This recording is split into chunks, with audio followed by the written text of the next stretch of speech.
Merci, Monsieur le Président. Chers collègues, les chiffres ont été rappelés par les différents intervenants. Cette crise, elle est aussi l'opportunité de révéler la fragilité économique et la précarité de nombreux acteurs et actrices du secteur culturel et touristique. Et elle nous rappelle aussi les enjeux fondamentaux d'un service public fort au service de tous et de toutes. Et nous espérons que ce dispositif exceptionnel permettra d'apporter une réponse à ces précarités, à ces fragilités.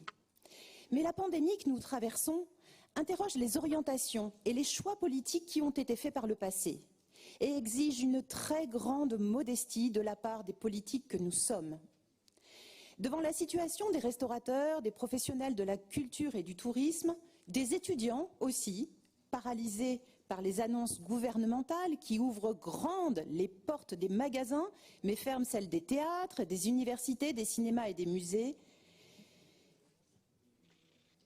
Non seulement cette situation nous oblige à tisser la plus généreuse des solidarités avec des travailleurs, les travailleurs les plus directement impactés, mais elle nous impose d'être à l'écoute des besoins d'une société future que nous sommes en train de voir émerger et de prendre le temps d'analyser ses priorités et ses enjeux. Au sortir de cette crise, chers collègues, les enjeux, les urgences, les priorités de nos concitoyens et concitoyennes ne seront plus les mêmes. Les orientations politiques ne pourront pas être réinterrogées. Nous positionnons avec ce dispositif exceptionnel au service de la société future dont nous ne savons rien à ce jour. Donc simplement une petite vigilance. Ne cédons pas à l'orgueil de penser que cette délibération répondra aux besoins de ces filières.